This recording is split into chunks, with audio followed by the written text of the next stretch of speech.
Assalamu alaikum. I'm Fariha Tayyab, a medical student from Fatma Jinnah Medical University, Lahore. Using the platform of IFMSA Pakistan, FJMU, today I'll be interviewing the parent of an autistic child. This is a part of the awareness campaign that we are carrying out for autism. Today I have Mrs. Nukhba Wasik, mother of Abdullah Idris, with me, who was diagnosed of autism about 9 years ago. He's 9 years and 10 months old now. Assalamu alaikum, Mrs. Nukhba Wasik. I warmly welcome you here. Walaikum salam. Thank you. Yes, I can hear you. Okay. Starting with the interview. Abdullah Idris, he's now 9 years and 10 months old, mashallah. What were the first signs that that helped you determine that he was a bit different from other children he had autism or anything like that? Yeah. We felt that he was different in many ways ever since he was born. He was a bit slow. He could not feed. He was not responding well. He was not understanding well. So, he was a bit slower to achieve all his milestones than the other kids. But when he was 4 years old and he was about to start his reception in school, that's when he was finally diagnosed. Okay. So when you finally got him diagnosed, before that, did you use Google or you researched it beforehand, or did you directly go to a healthcare professional? We were using Google a lot. It was hard to get a diagnosis because he was really young. Yeah. There were concerns, obviously there were concerns that he's a bit slow, but they can't give a diagnosis, like that. They have to observe for a period of time. So we were given advice about how to improve his speech and support him otherwise. We were speaking Urdu and English, both languages. So it was suspected that his speech delay might be because of a bilingual household. But I was always Googling him about, how to help him toilet train because he was still using his nappies, unlike other kids. We started multiple times, but it never worked. But after the diagnosis, we came to know that it was all related to autism. We were also advised to get regular hearing tests and use ear defenders to block out noise because he was reacting to noise very badly. He was having meltdowns and finding it difficult to cope because of sensory overload issues. So yeah, we also got, after the diagnosis, we got, everything was in place, this after this. So we were getting occupational therapy to help him with his fine motor skills, using his fingers, his hands. Also, at the moment, he's getting help from orthotics departments to help his walk, help his leg muscles to get stronger. They have given him special soles that he uses in his shoes that help to balance him a bit better. Yeah. And we were always attending different workshops, different sessions that were recommended to us after and before the diagnosis as well, to help us get there. Actually, it's a long journey. It's a long journey. Yeah. And it's unpredictable as well. Exactly. It's not the only healthcare providers that gave us support and told us where to go. It was actually his school, preschool, all their staff, because they are trained to look for these signs and to guide the parents from very early on, because an early diagnosis always is more helpful. Better. Yes. Yeah. Exactly. Yeah. So yeah. Okay, so from the first signs that he showed that something was different, something was wrong, was that the delayed speech and not properly walking and things like that. Okay. Yeah. Okay, so how were you directed towards reaching towards a healthcare Yeah, professional yeah, advice? yeah. Was it your family members, or you said that you researched it a lot on Google and around you as well? We researched it a lot, but we were not sure what it was. Yes. As I said, we suspected something different. We suspected it's just delayed speech because he's not speaking. Because The the professional said bilingual that if you are household. speaking, yeah. Yes. So because of two languages, it's confusing him. So maybe his speech will come along a little bit late. So, Yes. but actually, in his nursery, preschool, the staff, they really, because they have tons of kids and they can Yes. They have differentiate more that. experience with this. Yes. And so they were the ones basically who guided us. Okay, we think that Abdullah is not speaking as much as he should. So Yes. go to a speech therapist and get their professional opinion. And then we moved to another city, and his another preschool staff, they were really helpful, and they gave us the similar advice, and they asked us to get registered with the Center for Special Needs Children. Yeah, they Yes. will, so they can keep him under observation. They can see if he's achieving all his milestones on time or not. So from there, basically it's they Right. kept tabs on him. They kept asking for observations, different people to come in and observe him, and then give him the support that he needed. Okay. How did your family take the news of this? Abdullah was diagnosed of autism, and it obviously required special care and more attention, and a lot of patience, a lot of it. So how was it? How did you take it? How did everybody at home take it?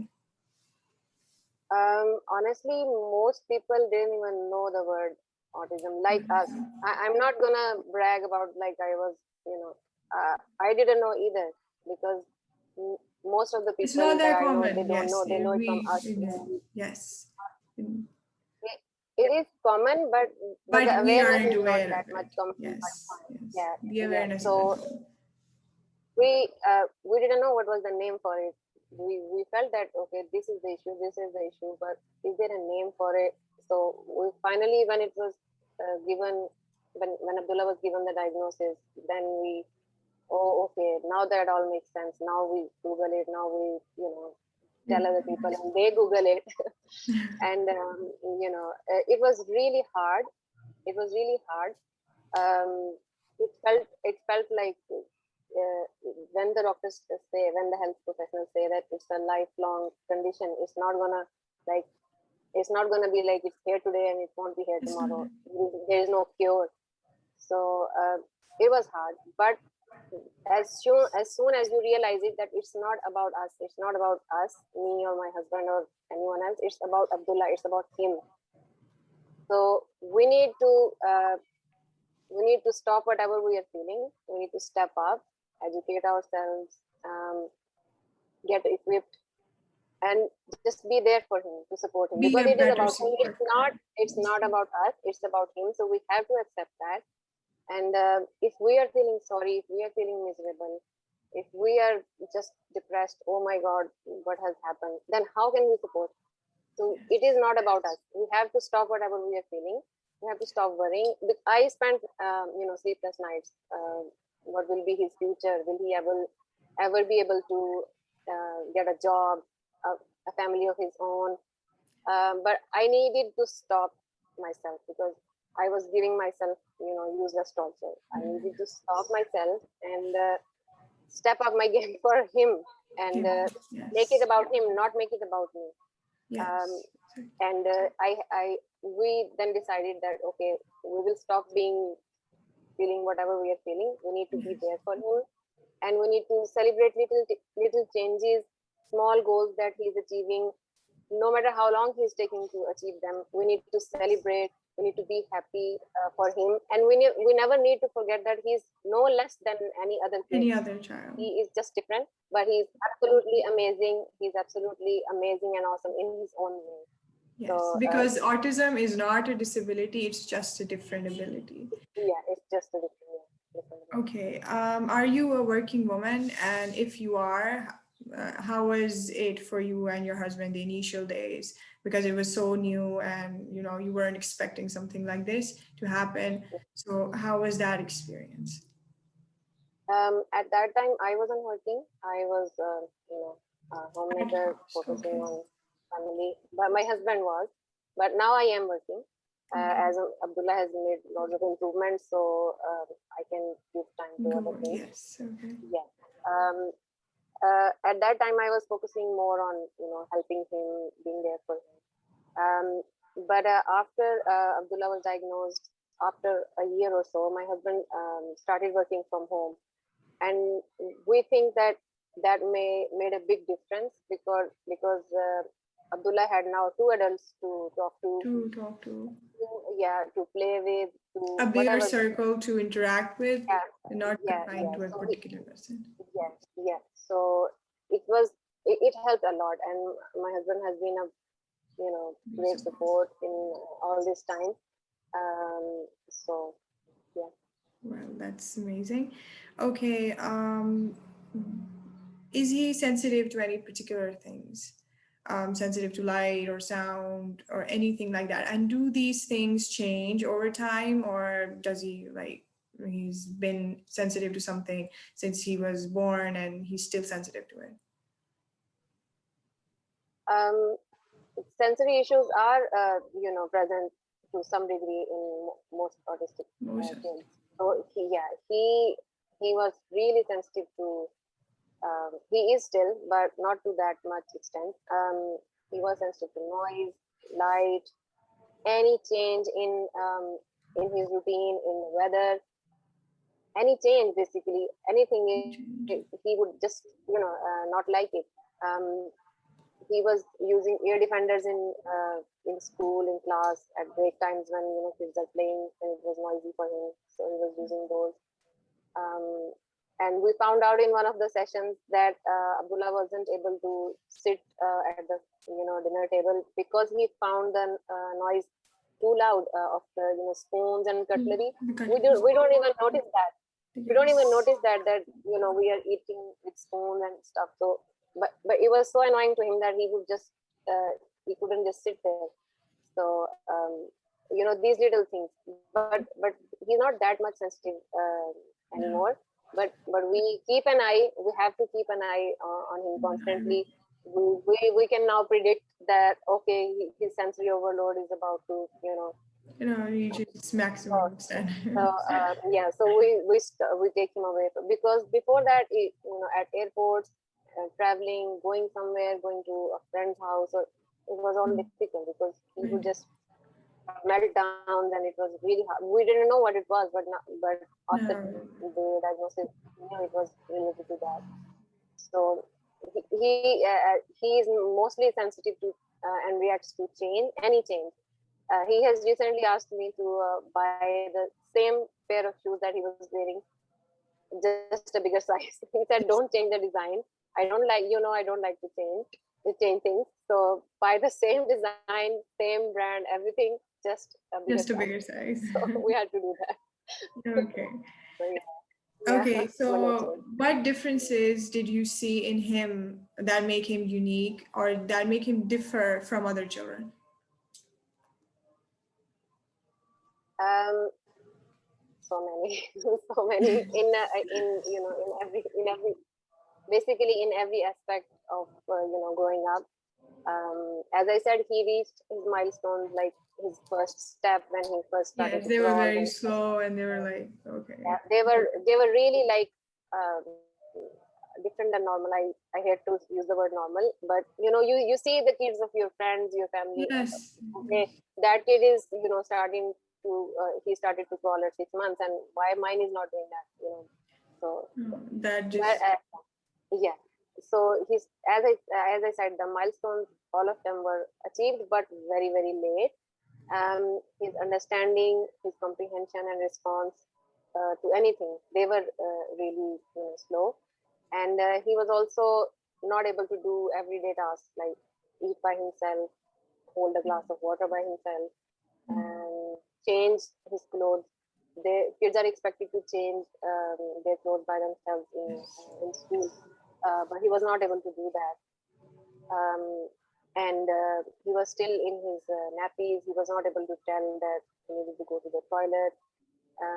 While other kids were, sleeping without nappies, traveling without nappies, and their parents had no difficulty, no accidents. They were telling them on time that I need the toilet, but Abdullah was not able to do that.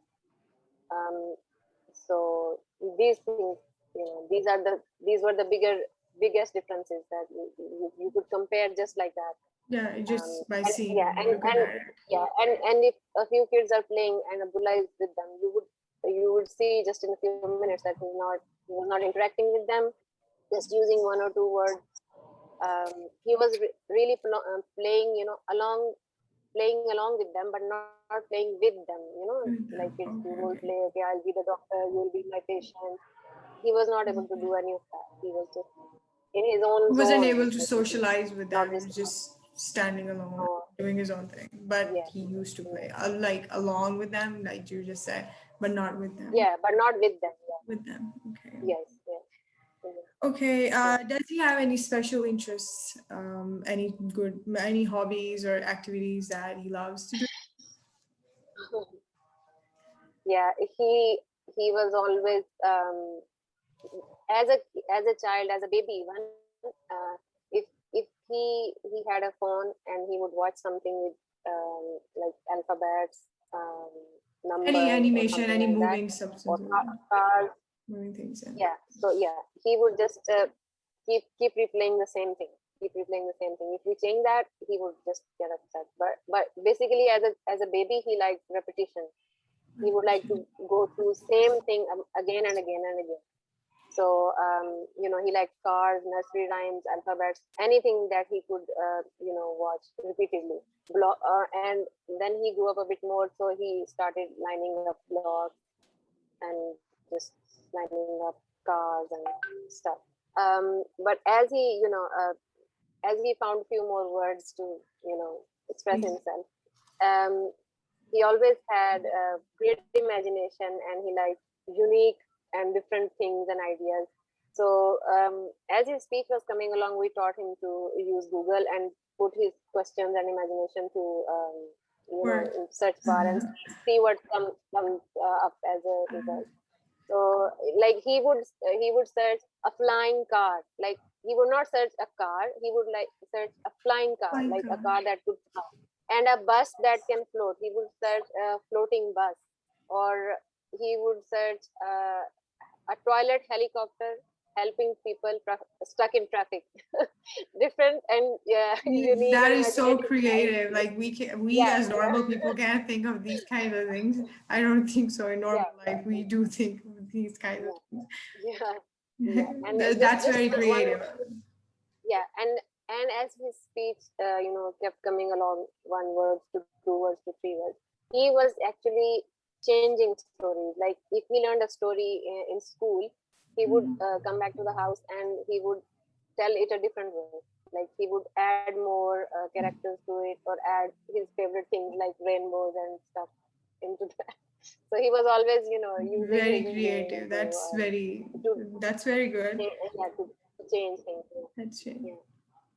But at that time, I would say he was not able to uh, he was only seeing things that he could just repeat, or they would just, like if there was a cartoon where something was happening, where something was going on, a story or characters talking, he would just change it back to the alphabets or stuff where there was nothing to understand or comprehend, no emotions, no dialogue, and yeah, just objects or names, no Just plain conversation. So animations he with would, nothing like a yeah, dialogue or something yeah, like yeah, that. Okay. yeah, Which is really easy to understand.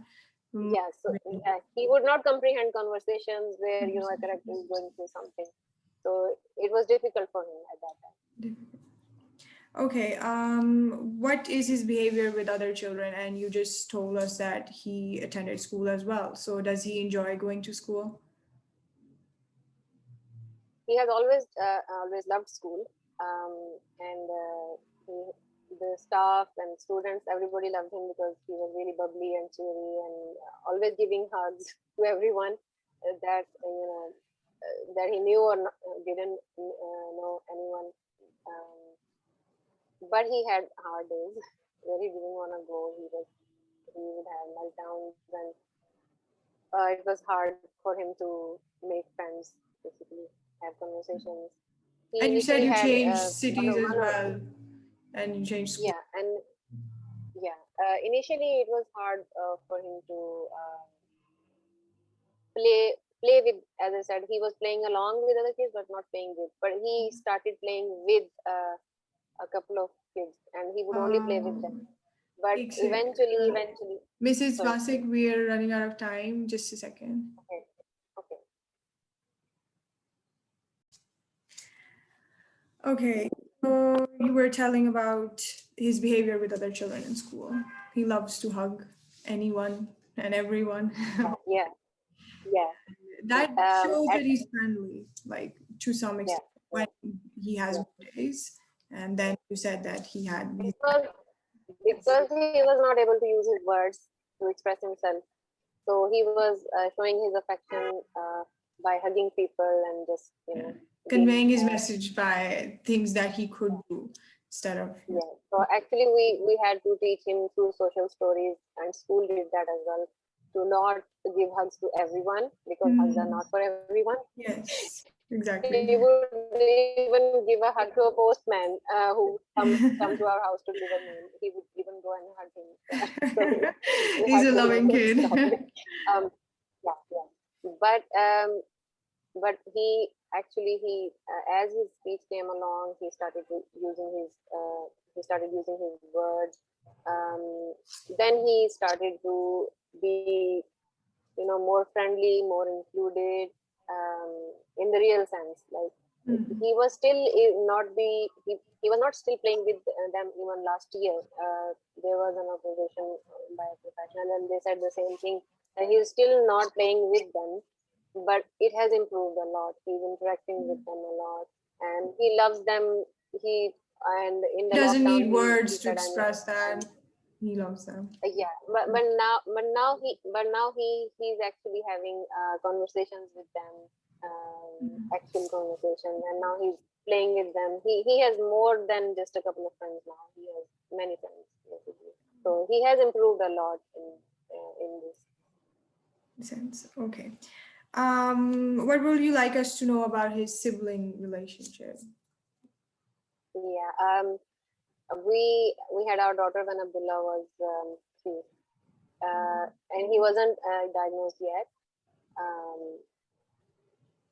So he was really happy to see the baby sister, and he was Well, that's a really, relief. yeah. And because we heard horror stories that kids get jealous of the Yes, they newborn. aren't accepting and all that. Yeah. But he was really, really happy, and he was kind and caring in his own way. And basically, when she started using her words, and so we think that Abdullah kind of learned along with her lots of things. And they have a very good relationship. They play together. They watch movies, videos, and they do role play together. Um, she likes him to play games where he has to be physically moving, active, running, but he doesn't like to move much, so that's always an issue, and we have to intervene a lot to encourage him to be more physically active, because he likes to play games on the screen where he doesn't, or play the games where he has to just not move and sit in Not one. move at all. Okay. In short, he has a really good relationship with his sister. Yeah. He enjoys her company. Yeah. Okay. And do you think his condition is improving with the assistance of the professionals, and of course you and your husband and his sister, obviously, and the people who are all in all involved in his life? Is he improving? Is his condition getting better?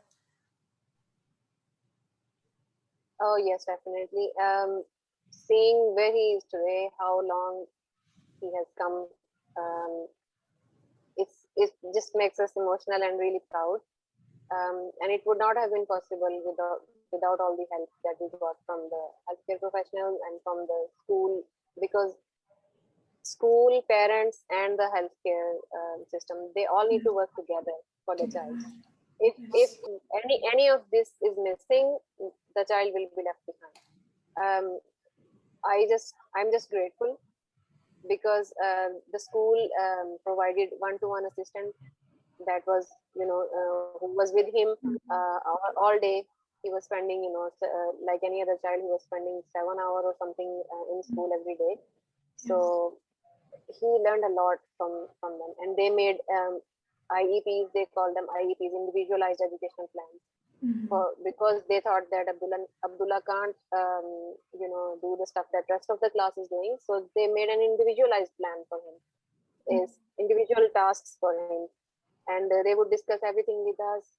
They were always one step ahead. They were attending the sessions and meetings with us that were provided by the healthcare professionals.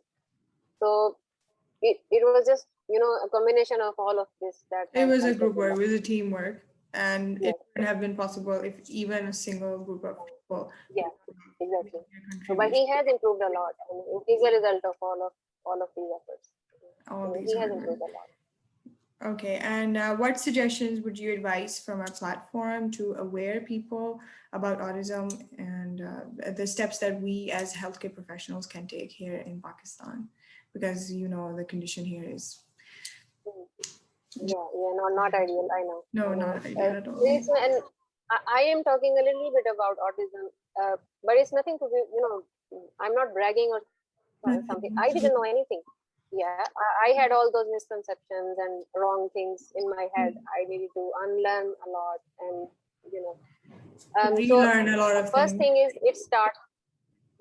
First thing is it starts from home. Always we need to keep in mind it starts from home. All parents, new parents especially, I wish just there is something, just a session or just a doctor, giving parents some clues or some information so about all these disorders and stuff, that okay, look for these signs. If this is what's happening, don't panic, don't think there is something wrong with you or your child, just get the help that you need. So it starts from home, and it starts with the parents who need to have the right education and the support. Then they can provide. And the second thing, still in Pakistan there are lots of misconceptions and just wrong beliefs. For example, people still ask us, no, it's just a damagi kamzori. Yes. That Chali doctor jayegi, chhod do, go to that doctor. Yeah, they will give some brain scans and that medicine. It's not a damagi kamzori. Yes. It's not, and it's not gonna go away with a single medicine, with a single taweez or anything. Nothing. So we need to stop that. And also, I'm still talking about the things that we can do at home. And if we know if a family, just don't use judgmental statements and bad words, hurtful comments for that. Because I recall I was in a shop and Abdullah was having a meltdown and he was just crying, and I was trying to cope with it, and the shopkeeper just kept looking. He was observing, and then he said, "Kitna bigada hua hai laad se bachche ko." Just door bajaaye kaise chup karta. And I was just looking at him that it's not helping. You don't know what he's going through. His sensory overload is happening, and so how can I just hit him? So just never hit anyone, and especially a kid with special needs. How can you hit them and expect them to be okay? Do that. And especially, and one more thing from home is never make fun of the kid or like be ashamed. Oh, ye bacha amaish hai, hamari kismat mein tha. Don't use those statements. Especially in front of the child. If a child is watching and seeing his parents being ashamed of him, being not feeling proud of him as like unlike other siblings, so you just, even if that child has no speech, you can see how frustrating it might be for them. This is just not nice. uh, if you wanna, pour your heart out to your doctor or someone, just make sure you're using the right words, or not. Don't just degrade the child. Don't make him feel bad. It's not his fault. It's not the child's fault. So these were the things that I think that can be done from home. And the second, as I said, the schools all, the staff, they need to be educated to look for the signs and to give the help also. And I have heard horror stories again. The kids that have learning difficulties, teachers hit them, and other kids abuse them, make fun of them. They think they're just being lazy, they think they're being difficult, but Just being actually that's not stubborn and just yeah, not. yeah, actually that's not the case. If the teachers were trained in this, and they would know what it is, they would then give them the support, and they would have more empathy for them, as that has happened with Abdullah. I kept saying, That his that school helped the him a school, lot. the school helped him a lot. I sent my son to the school with the confidence that no one would touch a finger, his no one would touch a hair, or he won't be harmed, he won't be hit if he's And he won't lagging be made behind. fun of. Exactly. Yeah, if he's behind his class, nobody would make fun of him, or no teachers will say, oh, you are useless, or so, because they would understand that it's a condition, and it has its own Yes, and requirements. he can't just get So rid of it because he did not ask for it. no, exactly. And the third is from, obviously that is the biggest, The is society. from the government. They need to educate society, they need to educate parents and healthcare, so that everybody can work together, and that's going to change the future, nothing else. Yes, yes. And the purpose of this interview was to aware people. And as is not only as healthcare professionals, it's not only our job as human beings, as being part of a society. It is our job to make everyone comfortable and to accommodate everyone, even if they have a disability, they did not ask for it. We need to support them and not make fun of them and just be Yes. rude to them. Normally, what happens over here in Pakistan is if a child isn't listening to you, he's being stubborn, he's a very naughty kid, and you're just going to, like you mentioned, just hit him and he'll get back. He's got. We had to unlearn a lot of Yes, all of that, yes, and that shows in the progress that he has made. If yes, we were like that, we would just slap him or hit him. Okay, why didn't yes, you do this? yes, Why didn't you tell me that you needed the toilet? You are yes. this much. Yeah, it doesn't work. It doesn't work. You are It just torturing an worsens the innocent kid. situation. Yeah, yeah. It doesn't work. You are torturing an innocent kid, and you are just making it bad for everybody. So it won't work. Only there is no cure. You have to keep telling yourself, all autism parents out there, keep telling yourself, no, no miracle cure, nothing. People around that child have to be aware, have to be educated to make those changes that will help that child. Try to better accommodate to that society. Well, we Whether pray it's their that. sensory needs or all, yeah. Well, we pray and we will, inshallah, make our efforts as healthcare professionals in researching about this cause, the things that cause it, and to hopefully find a cure of it as well as we have with other diseases too. But there are a lot of diseases out there that are not get curable, Yeah, cancer and autism yeah, as well. yeah, We do yeah. hope that we'll have a better future Yes. and research about it better, and have more innovative ideas about how to cope up with all these things. Thank you so much for joining us today. We learned a lot from you, although whatever we know about autism is just from textbooks or from the television, through media, from the internet. But having a person who's actually going through with that autistic child is another thing. There were a lot of things that were new to me and I relearned as well, and they weren't written in any textbook. Thank you so much for taking your time out for us and for helping us better understand this condition. Thank you so much. Thank you. Thank you so much for having me.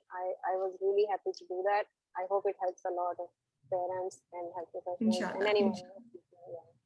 Yeah. Okay, thank you. And Thank that's you. wrap. And we will, inshallah, see you at the awareness campaign that we are going to hold here in Pakistan. Okay, Allah All Hafiz. the best.